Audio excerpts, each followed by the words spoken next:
Hey, what is going on, guys? My name is Blazekiller, and today we are back with yet another video. In today's video, I wanted to talk about the mystery and the lore of sign wood in Lumber Tycoon 2. So, I've talked to you all about woods that have been removed from the game, that are unobtainable anymore, such as pink wood, such as test wood. I've talked to you about woods that are only obtainable seasonally, that is sinister and spookwood. But today is a very special day. In today's video, I'll be talking about a wood that does not even have its own tree. Now you might be asking, what in the world does that even mean? It doesn't have its own tree, so how is it a wood? So what I mean by this is this wood is only obtainable by means of something that at first is not a tree, but it does turn into a plank once it is put into the sawmill. Now, this is called sign wood, and it's not anything particularly unique. It is right here. It's the for sale sign. We all obtain this once we buy our first property, and we see this on our base. But what is unique about this wood is that it has a property as its own type of wood. If you put it through a wood detector, that is one of the features of this game, it'll identify itself and register itself as a different kind of wood, and it can be actually processed as a plank. So that's what's unique about this wood, and it has wood-like properties that it is registered as a specific type of wood, so it can actually go through the sawmill. Now, on Xbox and maybe on PC, I can't get this to work currently, but you guys can feel free to try and have more luck with it. I don't believe it's patched, which is why it's kind of confusing, but in any case, I will show you guys pictures of the actual the plank version of the sign wood and do my best to show you guys how to actually obtain it for yourselves, so you can try it for yourselves. So first, you need to obtain a for sale sign. You might be asking, okay, how do I obtain this where I'm currently at, because I've already bought my base. I've already sold the for sale sign years ago, you know. So pretty much what you're going to do is you're going to grab yourself an alt account or a friend, whatever is easier for you, and or load into another slot in that account. And it can be their sign, it can be your sign, it doesn't matter, but make a new slot and have that other person or yourself send yourself money to buy a slot, and then save that for sale sign and bring it to your main base. So once you do that, buy a sawmill, of course. If you don't, you should already have one on your main slot, right? It can be any dimensions. I like the 1x1 because that's kind of what these planks are typically seen as. And it's not going to make a very long plank or a very large one. So 1x1 is probably the best way to go. What you're going to do next is you're going to press check, and you're going to press move, and you're going to grab the sign and place it underneath where the wood would normally be, and it's going to show itself in here. So pretty much you're going to be using the same trick that you would use to fit a very large piece of wood in a sawmill. You say it's too big to fit through this initial opening, so you're going to actually check it, then put the wood in the middle, and it should sawmill itself. Again, I expressed the difficulties I was experiencing in actually making this.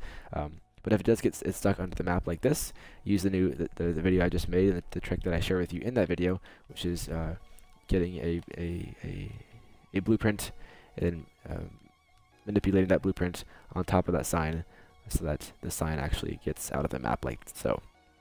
So once again, you have put that through the sawmill, and it should work for you. If it doesn't, it might be patched for everyone, but in any case, this is still an interesting feature, interesting part of the Lumber Tycoon lore that should be expressed. So again, due to it having a wood-like property, it can be processed through your sawmill. An interesting feature is that if you process it through the wood drop-off and sell it, that is, it'll give you a few $100s, like $4 or $500. But if you do process it through your sawmill and then sell it as a plank, it'll sell for less, to my knowledge. The plank does have the same color as elm wood, which is the main wood that we all know and love. Right here, my cursor is this one, that one right there. Those are the small ones all over here, right here. These are all elm trees, and it has the same exact appearance as the elm tree, so I think it's this one right here. Either this one or this one. I'm pretty sure it's this one. It has the same color as elm wood. Again, it registers as its own type of wood, though, so it's not elm wood. It's a different type of wood. It has the same color as elm wood, but if you put it through the wood detector, it registers as a different kind of wood. Again, it can be processed as a plank, so try it for yourself and see if it does work. What's interesting, though, about this feature, or about the sign wood, is that it has no hardness value, which is a value that is given to every type of wood in this game, except, again, of course, this one. And what assigning a hardness value to wood allows you to do is it allows you to chop it. Now, many people have speculated what the sign wood could be used for.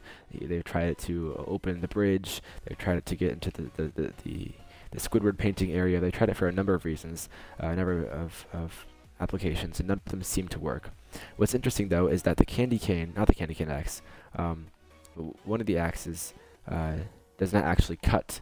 I forget exactly which axe it is. You guys can remind me in the comments below. But one of them, it's a very small axe.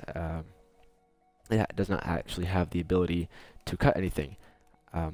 And what people speculate, it's right here. I think it's a gingerbread axe. Or maybe it's not. I don't know. It's one of these axes that can't cut anything. You can press down as many times as you want on a tree. It's not going to cut. So people speculate that that axe can actually cut this plank, but it can't, of course, because it has no hardness value, and that axe can't cut anything. But it's a really cool idea to think about. Just more or less a short video, but it's really interesting. It's a new video that I don't think I've ever made a video on. New topic that I don't think I've ever made a video on before. So try this out for yourself. See if you can get it to work. Again, follow the steps that I showed you in today's video to get yourself a for sale sign. Put it through your sawmill. See if it makes a specific type of wood. See if you can find any features that this is used for. Currently, it's unknown what this is used for and why this is a thing to begin with. But a very interesting type of thing to show you guys, a new type of wood that I wasn't really aware of until recently. But you can use your for sale sign and turn it into its own plank. Again, it can't be cut, but it is its own type of wood, which is really cool. So you can hang it up and show your people, show your friends and your visitors this new type of wood that looks the same again as elm wood, but is its own type of wood if you want to show them that through the wood detector and whatnot. So short video for you guys, but a new wood, the only type of wood that does not have its own plank, its own tree, but it does have its own plank regardless. So hope you guys did enjoy. Hope you guys learned something new. If you did, drop a like. Make sure to like and comment, subscribe, and share this video with your friends. And turn the bell on so that you'll be notified whenever I do upload a new video. Without further ado, leave me in the comments. Have in the comment section below. Try to get back to you as soon as possible, and leave any video ideas there as well. See you guys in the next video, though. Hope you guys enjoyed, and peace out.